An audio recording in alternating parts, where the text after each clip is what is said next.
I have to tell you my couple little funny stories. I told you, we always go over there and we ride our bikes.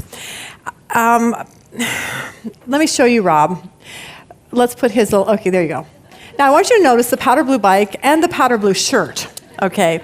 Now, that's all fine because that's literally what we look like. When we look dorky, we've already determined that. So we drive down to get coffee, or we ride our bikes down to get coffee, and we coming back and we decide that we were going to turn into this like parking lot area just so that we could get off the street.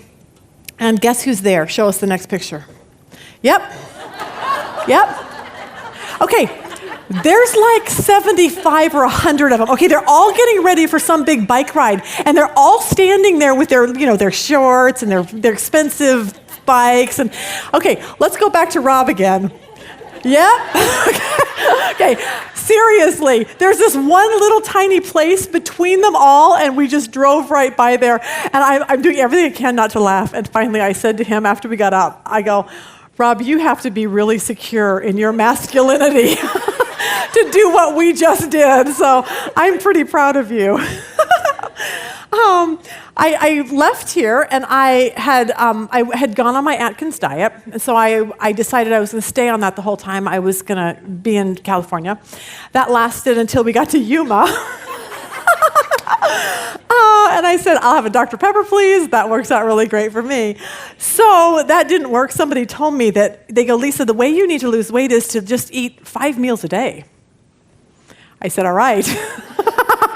It starts with hot chocolate and bagels in the morning, and then it goes to like, what do we have over there? Chocolate Nutella crepes at noon, and then it's like cheese crisps at 3. I'm trying the 5-meal thing. It's not working very well for me. Okay, I was not going to share this next story because it's just weird how some of you might be all weird about this. If you are, get over it. How's that?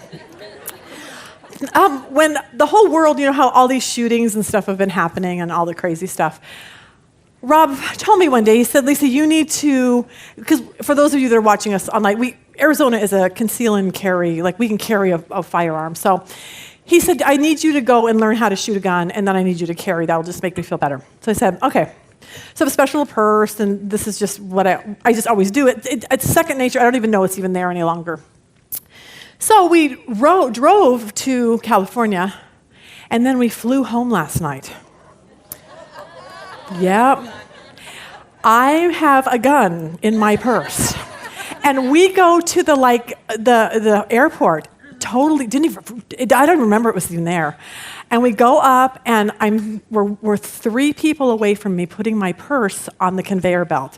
And all of a sudden I look up, and I see this guy that works there, and I'm thinking, and he looks like he's from another country, and so my first thing is, I wonder if he's like an undercover terrorist or, not that you're profiling or anything, but that was just my first thought, which thank the Lord that came to me. And then I thought, I wonder how easy it would be to get a gun in here. And I'm telling you, I went numb. I was like, oh. I turned around to Rob, and I'm like, my gun's in my purse. And he's like, because you're not allowed to have guns in California, apparently. So, okay, so I had to run back to our car, and that was that. So my gun is in my car in California at the moment. So I learned a very valuable lesson. So if you hate guns, sorry about that, but that's just my life. I don't know why I feel like the need to tell you all about my life, but somehow I do. You're probably like, we don't really care. So, okay, let's talk Bible. We are in a series called Wilderness Deception on the life of Moses.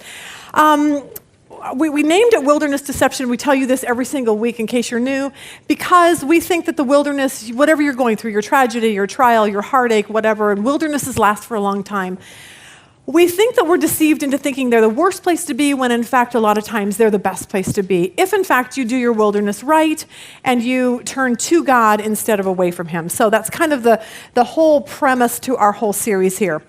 Now, today we're going to talk about 3 things that we are going to learn from our wilderness, that you and I need to learn as we're going through it. Now, last week we left off with the Israelites, interchangeable names Hebrew, interchangeable name Jewish people. So we're just going to call them the Israelites, let's just say. They are stuck in Egypt. They've been there for over 400 years. They're slaves to Pharaoh, and they are being mistreated. Now, Moses, on the other hand, is an Israelite. He's a Hebrew. He was born into this people group, but he was adopted into Pharaoh's family when he was a baby. So he was a Hebrew, but he was living in the palace as an Egyptian. But he always knew that he was not really an Egyptian. So one day, of course, he looks out his window, or he goes someplace, and he sees an Egyptian beating a Hebrew. He freaks out. He kills the Egyptian. And that's where we're going to pick up our story today. I really think he did it because he thought that if he could show the people, the Hebrews, that he was on their side, even though he was Pharaoh's adopted grandson, that maybe they would all, band together and we'd all get out of Egypt together. But that did not happen. So, verse 15, when Pharaoh heard of this, he tried to kill Moses, but Moses fled from Pharaoh and went to live in Midian, where he sat down by a well. Now, let's put that, whatever it's called, map up there. And you can kind of see it in color here. All the way at the top, right below the Mediterranean Sea, you see Goshen and Ramses. That's where probably the area that Moses was. He leaves to run for his life. Look all the way to the bottom down there. You see Mount Sinai. To the right is Midian. So he went a very, very, very long way to get away. And for Moses, life as he knew it was just never, ever going to be the same again. And I think some of you are like that. You're going through your own personal wilderness, and your life was different a year ago than it is today. Everything changed when you hit this wilderness period in your life. I thought about this with lizards. I have a friend that in Colorado, Sandy, and she has 5 kids. And her son, Taylor, is into lizards and snakes. And if he sees a snake, he doesn't do what you and I do, run and scream. Okay, he goes to it and picks it up and puts it around his neck, and he thinks it's fun, and he just loves them. I'm just ah. Okay, so Dusty went through this phase where he liked lizards and things like that. So we would go to California with them. The boys would go out, find lizards, they'd capture them, and then they would take lizards from California to Colorado. And I'd always feel horrible for the lizard because I'm like, okay, you're used to this environment. Your family's here, your people group is here, your lizard group, or whatever it is. And now you're being uprooted and taken to Colorado. It's cold there. Okay, he's not going to know what to do.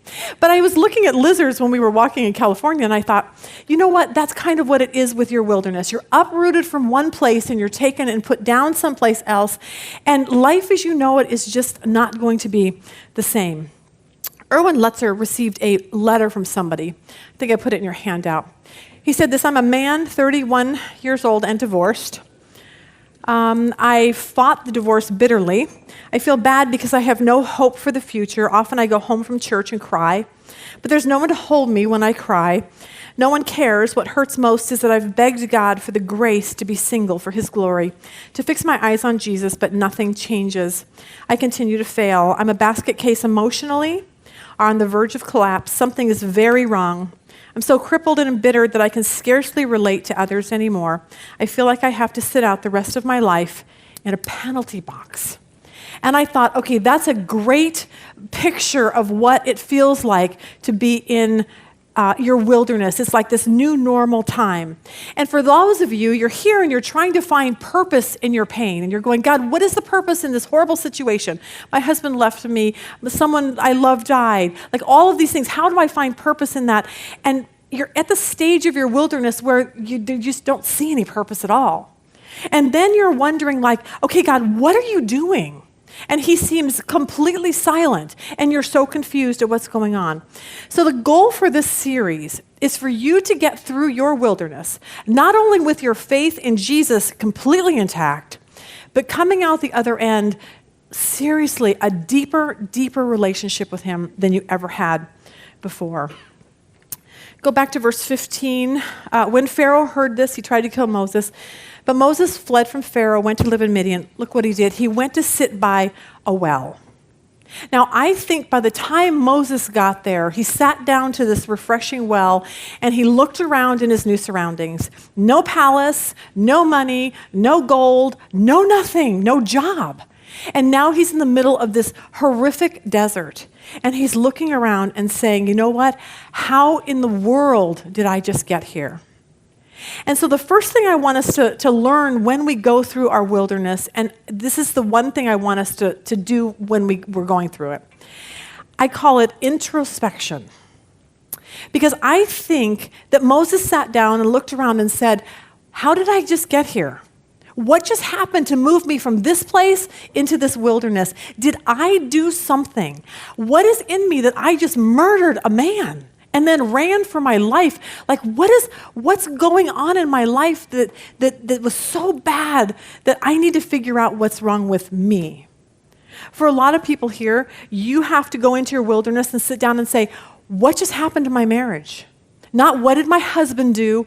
What did I do to contribute to this? Why did my husband leave me? Why are we divorced? What just happened that's changing the trajectory of my life? For some people, it's like you just got fired from your job. And instead of blaming everybody else, you need to sit down and say, what did I do? What did I do to make him fire me? How about, why did I have the affair? Like, what is it inside of me that made me feel the need to go outside of my marriage? Why did I drink too much last night? Why do I consistently, instead of having one drink, I have 10? Like, what is wrong with me? And see, I think that that's what Moses did. I think he sat down and said, what in the world happened that went bad so fast in my life? That's why I think the wilderness is a good place. Because I don't think when things are going really good in our life, I don't think we ever stop to think about me. What's wrong with me? What's going on in my life? What's happening? Now, for me this summer, I think I told you, I didn't tell you, but the summer was really tough. But I felt like it was a very big summer of introspection for me. The last day of May, the last day I taught, I went to lunch with a friend of mine. She said, how you doing? I burst into tears. And I said, here's what I know. I know I've spent the last 9 months teaching everybody about Jesus. And I feel so incredibly far from him. I feel like I need to go back and get to know him again.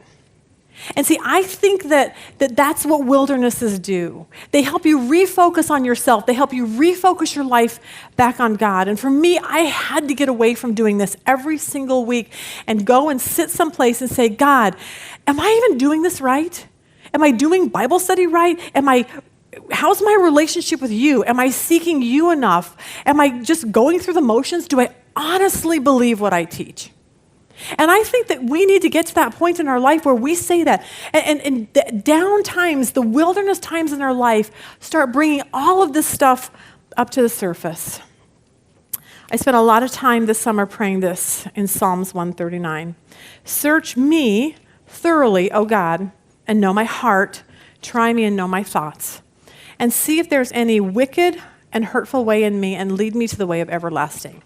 And see, I honestly think that's what the wilderness does for us. It really teaches us about us. And that's why I don't think it's such a bad thing. I don't ever go out of the house without makeup, just FYI on that. I just don't. It's just one of those things, like I just put makeup on before I go out. This summer, Rob, we were in California. Rob said, hey, I got to run to Barnes & Noble's. I have no makeup on. I said, great, I'll sit in the car. By the time we got to Barnes & Noble's, I saw that Ross was right next door. And I thought, I forgot I didn't have makeup on, okay? So I went in, and I was like, oh, this is a cute shirt. I picked it up, turned around to look in the mirror, and almost screamed. I scared myself, okay? I was like, who is that? Okay, but I realized something. Makeup, like what you don't see is like, I have a little scar right here from that stupid pimple I had at the beginning of the year. And then I have like a little brown spot here. And so makeup covers up all this stuff and you don't see it most of the time. But I think we do that with our hearts. I think we put on this big front, like everything's fine and yay, Jesus. But there's something in our hearts sometimes that needs us to go in and say, God, what's truly, truly in my heart that needs to change? I told you last week about Perry Noble, the pastor who was from the New Spring Church back east, and he ended up, instead of turning to Jesus, he turned to alcohol. He lost his huge church, one of the largest churches in the United States at this time. He lost his wife. He ended up in a rehab center down in Tucson. I explained all this to you last week. When he first got there, he says they sit around a table and they ask you what you did, what was your job? And so, of course, someone says, I was a banker, I was a stockbroker, I was a teacher. They get to him, and he says, I am a preacher. And they all started laughing, and he's really funny. And he said, hey, you hang out with Christians long enough, you're going to be drinking too, okay? and then most of us that deal with a lot of Christians go, yeah, I kind of get that. But during this time, one of the guys that was there realized that he was a pastor. Well, his grandmother died while he was in rehab. Not Perry, but this kid. So he came to Perry and he said, Perry, would you do a small little service since I can't get out of here for my grandmother tonight? Perry said, absolutely. So they got together, talked about the grandmother. In the process, Perry shares Jesus with this kid. And this kid gives his life to Christ. And it's the coolest thing. But here's what Perry told him. If I have lost every single thing, my church, my wife, my everything, just to come here and you get saved and you're not going to hell anymore and you're going to heaven, then it's all worth it to me. But here's why that's so important. It's because I don't think he would ever have known that had he not gone in a wilderness. Because he's this big pastor, and I think he had to sit back and say, do I really honestly care about people coming to Jesus? Or do I care that I have one of the largest churches? And do I care that I have all this status as one of the greatest pastors, blah, blah, blah. But I think when everything was stripped away, he realized one thing about his relationship with God. I love Jesus with all my heart, and I want desperately for people to come to know him. That's why I always say the wilderness is not a bad place. Verse 16. Now a priest of Midian had 7 daughters, and they came to draw water and fill the trough to water their father's flock. Some shepherds came along and drove them away, but Moses got up and came to their rescue and watered their flock. Now, think about this. Moses has this huge heart for people. Like, he really honestly wants to go help people. And so, I have a joke. It's hard to find jokes about Moses, okay? And so I know I've told this one to you before, but Jeannie always prays before I come out here, and this was part of her prayer. Dear Jesus, please help people to laugh at Lisa's jokes today. So it's a prayer. You have to laugh, okay? That's not even an option. A man was robbing a house in the middle of the night. He suddenly heard a parrot cry out and said, Jesus is going to get you. The robber ignored it and takes the TV again. The parrot says, Jesus is going to get you. The robber was kind of taken back, and he said, what's your name, little birdie? Birdie says, Moses. And he said, what idiot named you Moses? And the parrot says, the same idiot who named his Rottweiler Jesus. I thought that was cute. Thank you. Thank you, Jesus, that they laughed. Verse 18, when the girls returned to Reuel, their father, he asked them, why have you returned so early? They answered, an Egyptian. Isn't that interesting? They thought Moses was an Egyptian. He looked like one. That's how he was raised. An Egyptian rescued us from the shepherds. He even drew water for us and watered the flock. Where is he? Why did you leave him? Invite him to have something to eat. Now, pretty sure that a lot happened between verse 20 and 22. Verse 21, Moses agreed to stay with the man who gave his daughter Zipporah to Moses in marriage. That was fast. But Zipporah gave birth to a son. That was even faster. Okay? And Moses named him Gershom, saying, I have become an alien in a foreign land. And I started thinking about that, and I thought, you know what? Our wildernesses feel like we are aliens in a foreign land. He was used to Egypt. He was used to the hustle and the bustle, and he's used to education and military and all of these things. And now his new normal is waking up and taking the sheep for a stroll and making sure they have water and then coming home and going to bed and then doing it all over again. It reminded me of snails. Here's our picture of a snail. Snails. Snails are the slowest creatures. So when we're in California, they always walk across the sidewalk. And I'm thinking, if you don't hurry, we're going to step on you. Not that we want to, but you're slow. So my granddaughter, no one's ever coming back after I tell you this. My granddaughter comes up to me one day when we were up there, and she goes, Mona Lee, look, I found a baby snail. It was a baby snail, which then got me thinking, snails have sex. So then I start thinking, look at their bodies. Like, how do they even do that? So then I thought, well, I'm going to Google that. And then I decided not to. Okay, so you can Google it and let me know how snails have sex. How's that? But I think the wilderness feels like that for us. I think it feels like it's just so slow. And for some of you in your wilderness, you're feeling like, You have a ministry, but it's not going fast enough. You have a job and you're not getting, the promotion. You're in school, it's never ending. Some of you feel like the heartache that you felt 3 years ago should be over by now. And it's this long period of time and it's so slow. And if you're mothers of young kids, 0 to 5, oh, for the love, you feel like it's never gonna end, okay? It's like diapers and whining and crying and carrying on, and you're just like, please, Jesus, get them in school. I always say, kindergarten, all-day kindergarten, and after-school daycare was like the happiest day of my life, okay? So, but it's that whole time when you just feel like, God, where are you? But I want you to know that God has never, ever, ever left you. He knows exactly where you are in your wilderness time, just like he did for Moses. And for Moses, it was a training period, and for you, it could very well be that way too. Now, for Moses, it's been almost 40 years in the desert. And I bet at this point, his homeland was probably a distant memory. Egypt, where he grew up, his mom, his grandfather. I bet the Hebrew people stuck in Egypt were also a distant memory to him. 40 years does a lot to people. My daughter-in-law, her mother put this on Facebook, seriously made me laugh. Let's put that one up. I hate it when I see an old person and then realize that we went to high school together. I'm not even going to tell you, but that actually happened. I went someplace and I met someone and she's like, oh, we went to high school. And then I walked away with someone and I'm like, do I look that old? And the answer is, yeah, I guess I do. But it's kind of like you just don't really see yourself aging. You still think you look like you did in high school. But anyway, here's what I want you to know. When God is ready to use you and ready to get you out of your wilderness and do something with you, he will do that on his timetable. He'll pull you off the shelf and open a door just like he's about ready to do with Moses. Verse 23, during that long period, the king of Egypt died. The Israelites groaned in their slavery and cried out, and their cry for help because of their slavery went up to God. God heard their groaning, and he remembered his covenant with Abraham, with Isaac, and with Jacob. So God looked at the Israelites and was concerned about them. In one moment, Moses' life, his whole life is going to change. And think about it. 40 years earlier, he went from the palace to the wilderness. He went from authority to humility. He went from wholeness to heartache. And then in one moment, God is going to flip the tables and make him go from humility to leadership again, from both brokenness to a brand new place for him.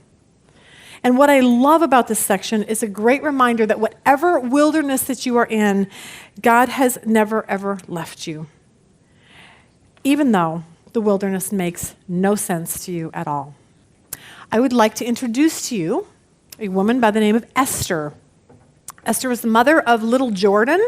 We're going to watch in a second a little clip of her. She's been through a serious wilderness for the past long time and worse off recently. So I want to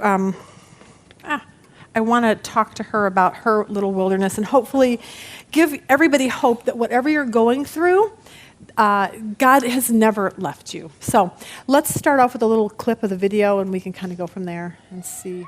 Look out, here comes Jordan. It's hard to believe this 4-year-old bundle of energy is only 2 years removed from a heart transplant. She had seizures, she had a brain bleed, she had stomach bleed, she had a stroke, she had brain surgery, so many issues. All complications from a faulty heart valve. At 18 months old, Jordan received a new donated heart. Instantly you feel, oh my God, relief, she may make it.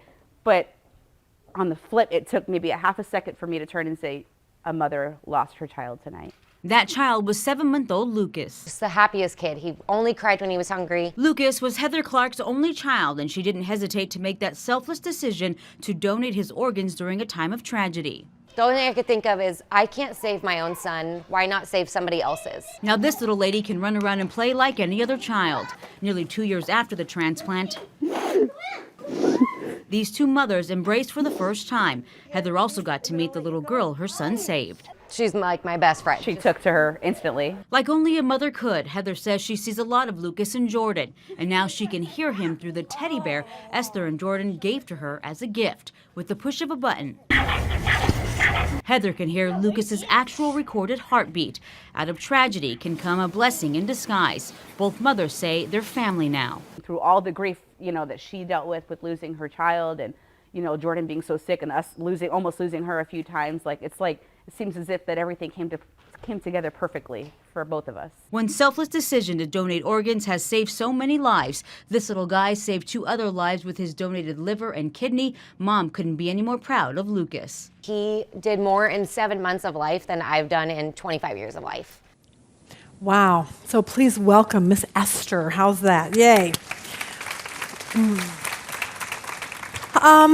First, we have to say the video was from the Arizona Donor. Yeah, the Donor Network of Arizona. Donor Network, and that was KPNX, it looked like. I think so. They somehow did the video on that. So, all right. So Esther and I met for lunch a couple weeks ago, and I'm like, please come tell your story. And I know this is going to be really difficult, and she's so brave, and I love her to pieces for this.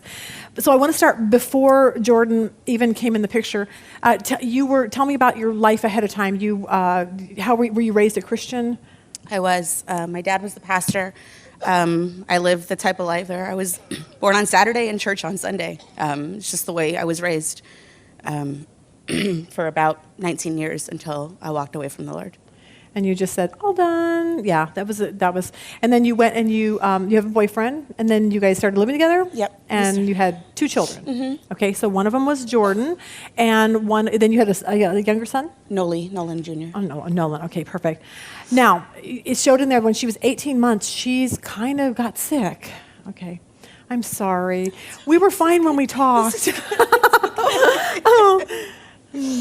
She got. You have to put it really far up so people can She hear received a heart transplant when she was 19 months old, which saved her life. I mean, she was doing great after the transplant. We were 3 years out from the transplant, and we had no issues, no complications up until 3 years after. Now, so everything was fine and everything. Now, you eventually came back to your faith in between this time. What brought you back to Jesus? So my relationship had taken. Go up farther so people can hear you there. Sorry. My relationship had taken a bad turn, and I said, you know what, this is not for me. This is not what God has for me. I know He has better for me. And I walked away. The good thing about God is He gives us free choice. He gives us our will to do what we want to do. And I did that. And when I did that, I realized that's not what God had for me. So I said, you know what, this is what I want to do. I want to leave this past behind me, start over with me and the kids, and I want to live for God. And I did that January of this year. Good for you. Then something not so great happened. So what happened? About 4 weeks after I started going back to church, Jordan got really sick, and it came from left field. I have no idea what happened. She was just complaining that her stomach hurt one night. I brought her in, and we were in the hospital for 4 weeks. And it turns out she was in severe heart rejection, and we had no idea. So she passed away on March 12th of this year. Yeah.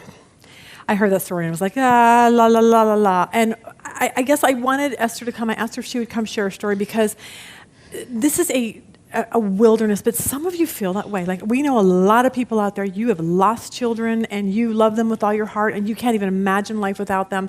And yet, what I see from you is that you're taking your tragedy. I was just talking to Sherilyn and Sherilyn's husband, Bob, this morning, and they just lost their son too. And I said, I'm so proud of you, Bob, because you're taking your tragedy and your heartache and you're turning it around for good. And that's really what your heart is on this whole thing. Now, my question for you is that you just came back to Jesus. Like, you just like, okay, I'm rededicating my life. And when you do that, you just kind of assume that things are going to go fine, and they didn't. Now, did that rock your faith world, or what did that do to that?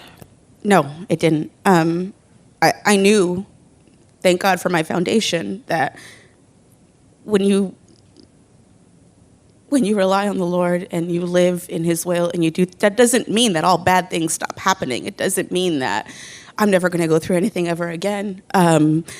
So I knew this was just the season that I was in. It was just a season. And I miss her and I love her so much, but I know that God is doing something in my life. Something. I don't know what it is. I can't wait to find out what he's going to do. But for right now, I'm trusting, and my faith is so strong. It's even stronger than it was before, because I have learned to seek him more. I have learned to spend more time with him, more quiet time, prayer, studying the Bible, and it's been intense. It's been super intense. And so I've learned to find an appreciation for where I'm at right now in my life. That's awesome. Oh, I love that. Now, this is another question I asked her, because you literally prayed that God would heal her. And that's what we do. I know we prayed for Kyle for that. I know a lot of you that lost children, you prayed desperately, and God said no. Now, explain how you felt about that, because that's frustrating to a lot of people. I had literally, when we figured out that the rejection was at its most severe point, we had about 2 weeks left with her. I spent nights and mornings in different rooms in the hospital at night when the hospital was closed down. I would go to a different floor and just pray.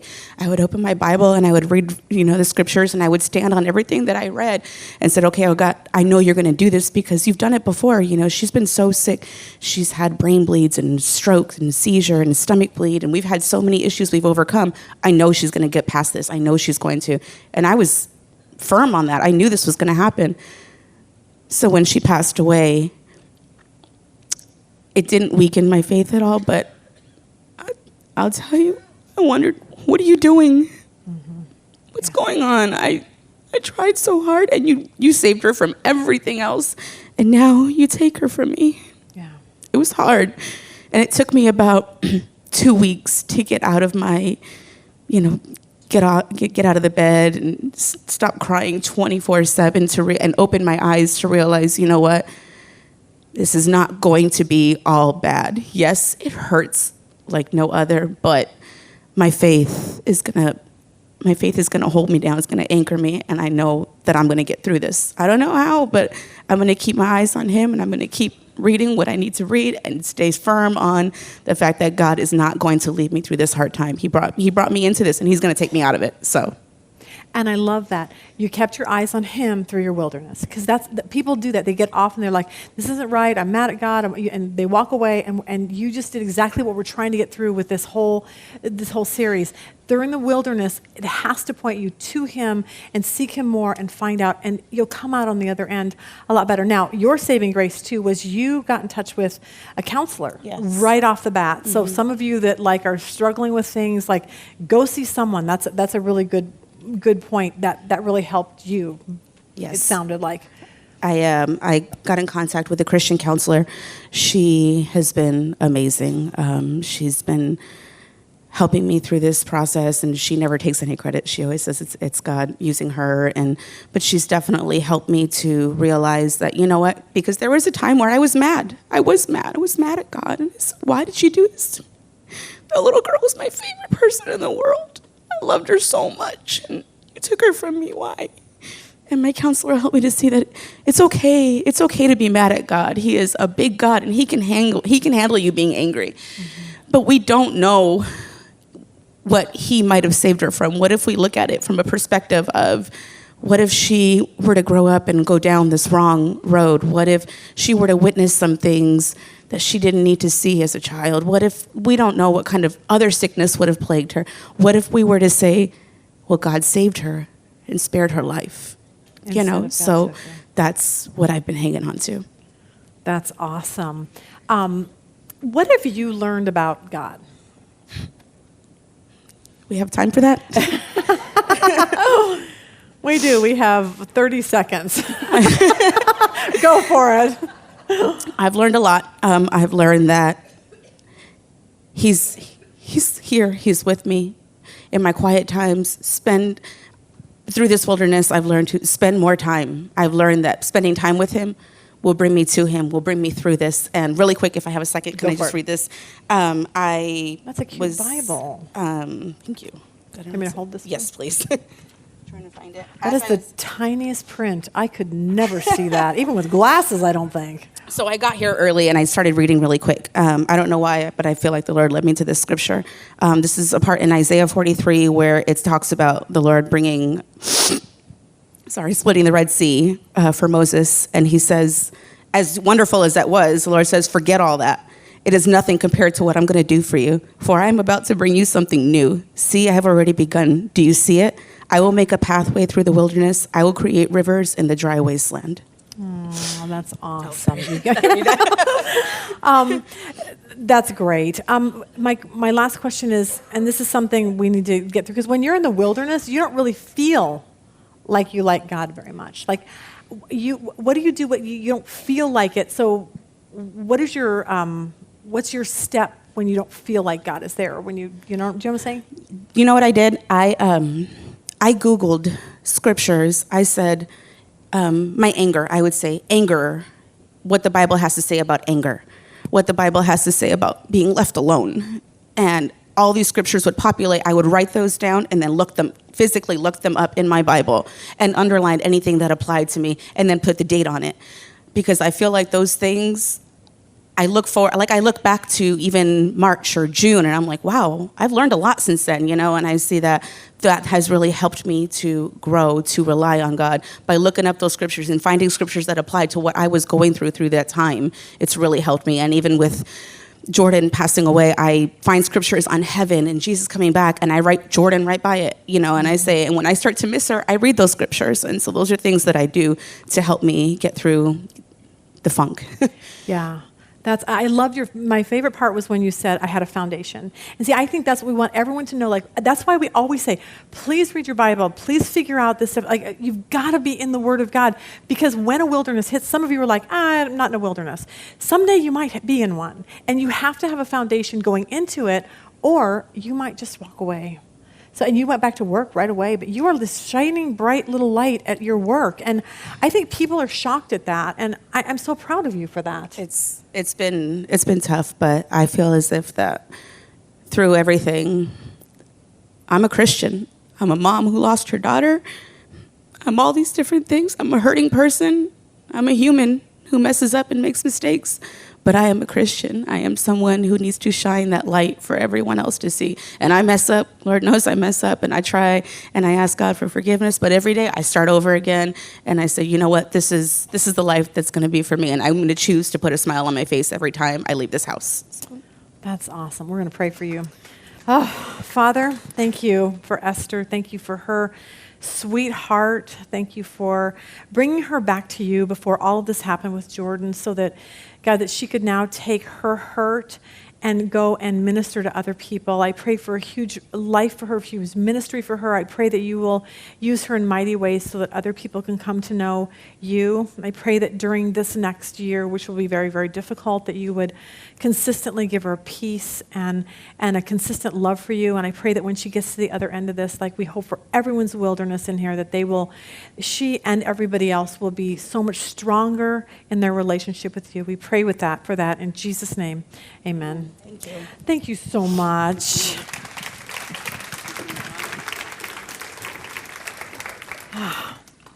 Isn't she awesome? Oh, love her. Okay.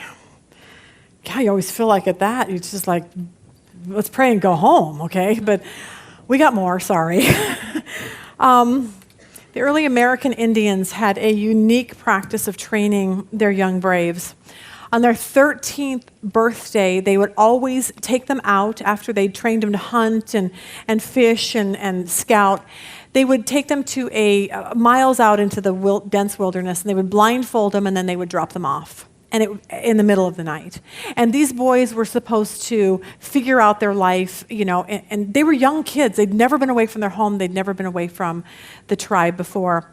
One little boy said that when he went out there, once the blindfold came off, every twig that he heard, he was terrified because he thought, I don't know if there's an animal that's going to pounce on me. I'm confused as to what I'm supposed to do out here.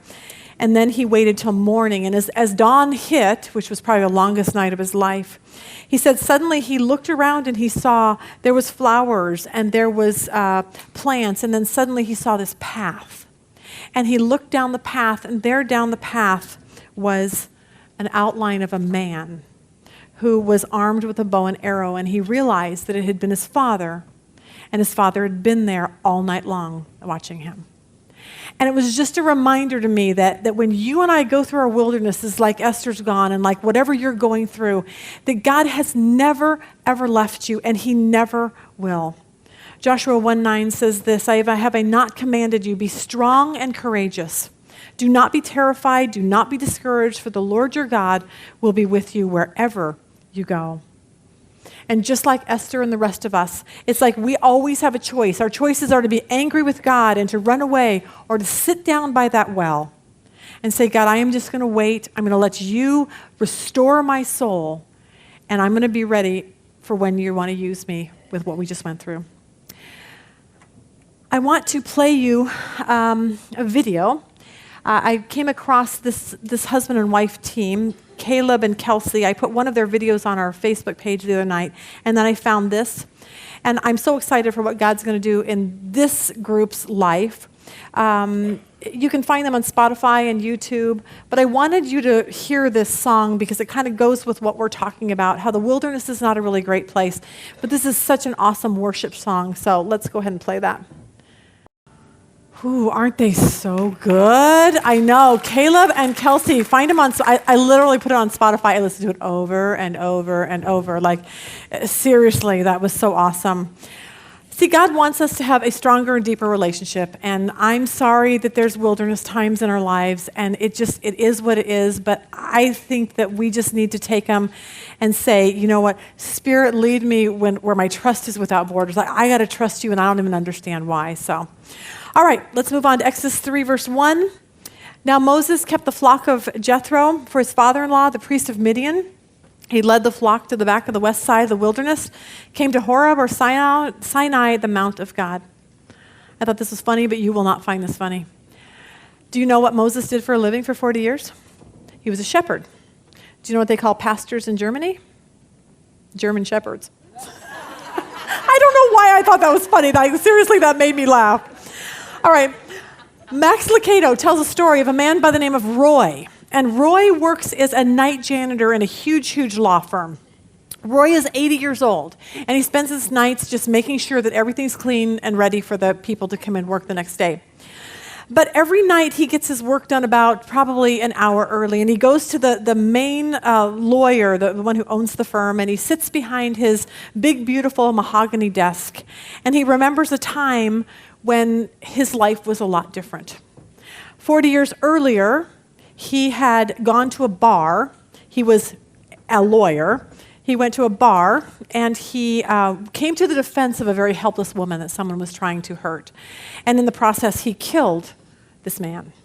And instead of sticking around, he went on the run, he changed his name, and here he sat 40 years later, when he's 80, at this law firm. All he could think about in his life was what would have happened if that hadn't have happened. And suddenly one day as he walked by, he saw this mop bucket, and it started boiling with water and glowing. And he heard a voice that said, Richard, Richard. And no one had ever called him Richard for those 40 years.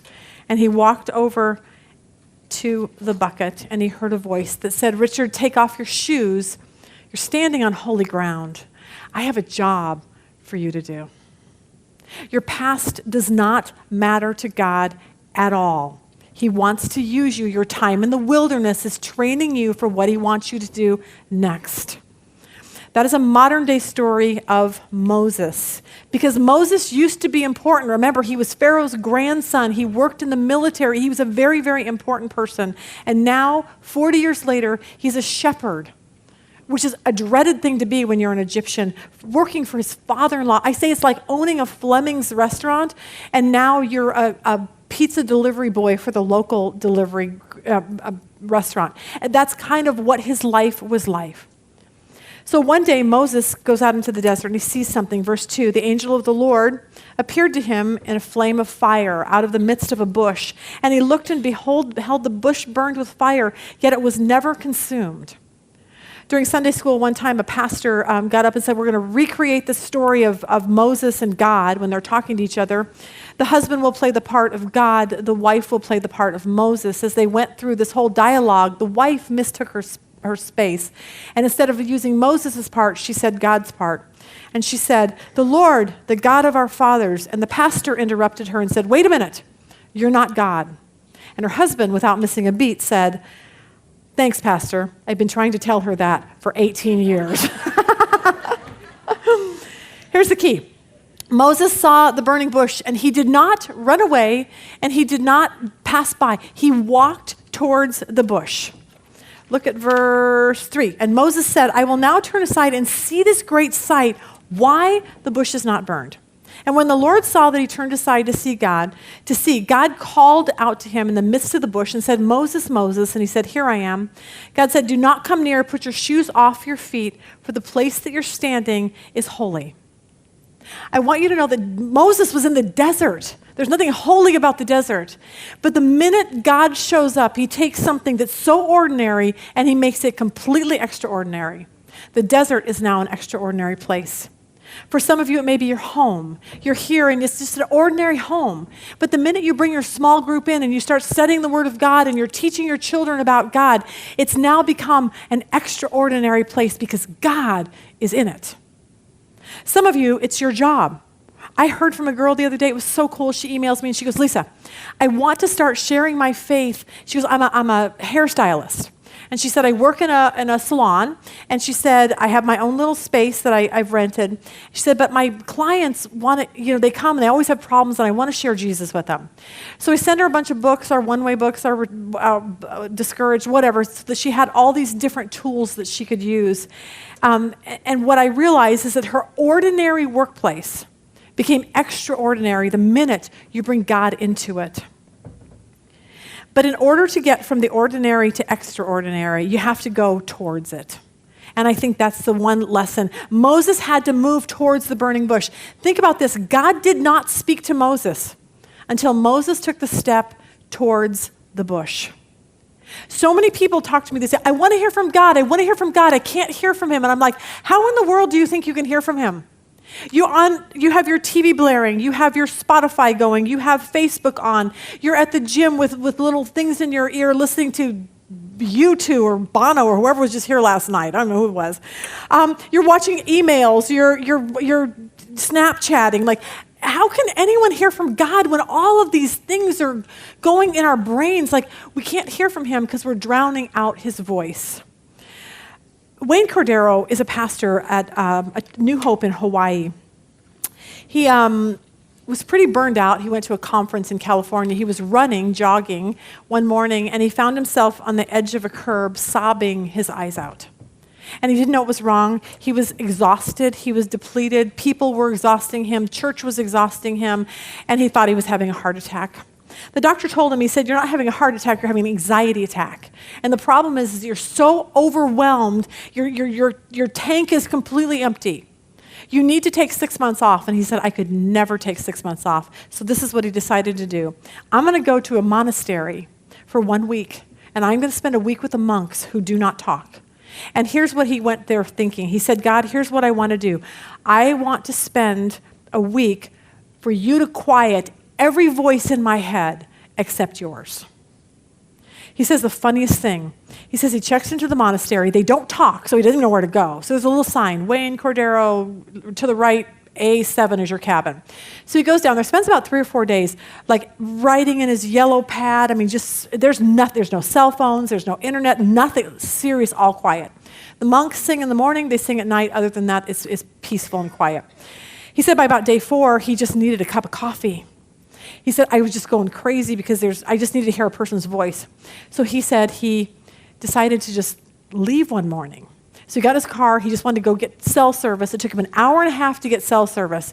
He found an internet cafe, walked in. He said, you have never heard me talk so much in all my life. Hey, how you doing? Hey, my name's Wayne. So happy to see you. Can I have a cup of coffee? He calls his assistant and he goes, hi, I escaped. And his assistant's like, why are you whispering?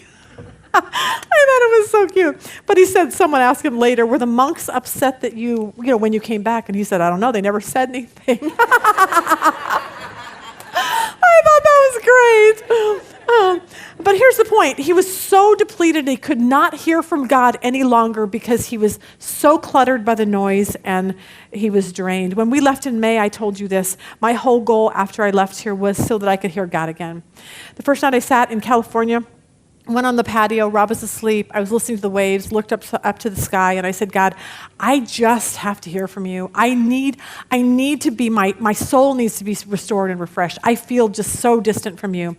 And it took weeks and weeks and weeks and weeks for God to restore my soul. I needed quiet, I needed time, it was not a quick fix. I would literally take 2 bubble baths a day.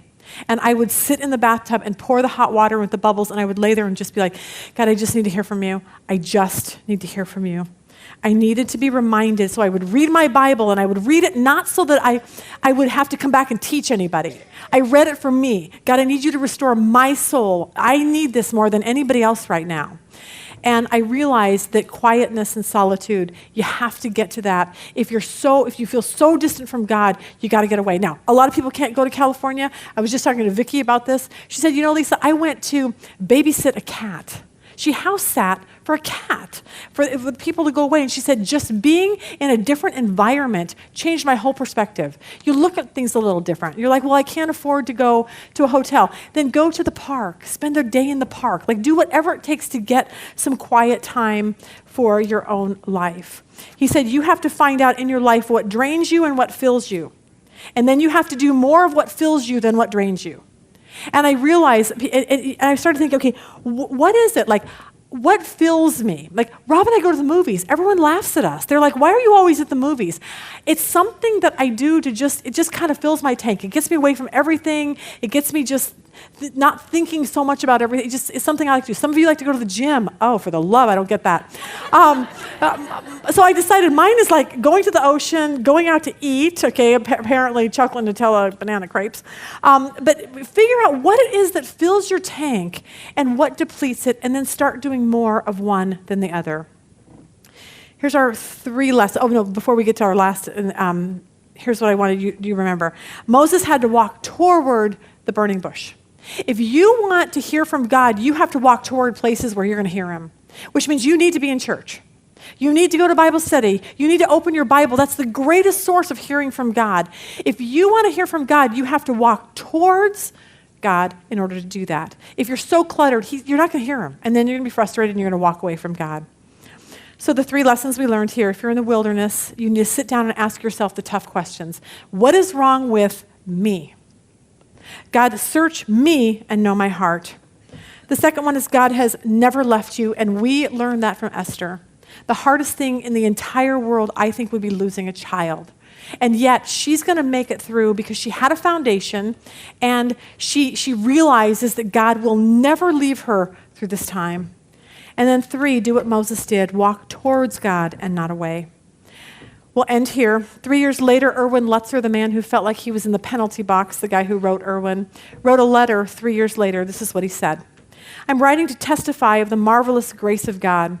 I've learned many lessons in my desert, my penalty box, but God has used my pain to bring me lovingly, mercifully to him. Just when I thought I was hopeless, God revealed my sin and self-centeredness that was my sad condition before him. He stripped me of my pretensions and showed me my unbelief. I learned that God cannot simply be one of my options, but I must risk my life, my soul, my sanity on him and him only. I must believe that he is exactly who he says in his word. When I was most bankrupt, he gave me the strength to forsake all and follow Christ. Before, my focus was always on me, my happiness, my circumstances, my emotion. Now it is on God. As a byproduct of focusing on him, his joy is alive in me. Thank God I'm out of the penalty box and back in the game. Do what Moses did, what this man did, and what Esther did. Walk towards God in your wilderness. Esther, thank you. Thank you for sharing your story and reminding us that God will walk through us, whatever our wildernesses are, and for your being faithful to God amidst this horrible tragedy. Father, thank you for your word. Thank you for the life of Moses. Thank you for people like Esther and Cheryl Lynn and the other parents out there that have lost children. Thank you for those that aren't even going through something as tragic as that, but it's still a horrible wilderness, whether it's a divorce or an addiction or whatever it is. God, I pray desperately that you will take today's lesson and move people to move toward you and not away from you. God, if there's someone here that doesn't know you, I pray today is the day they say, Jesus, come in my life. And for some people, it may be just what Esther did.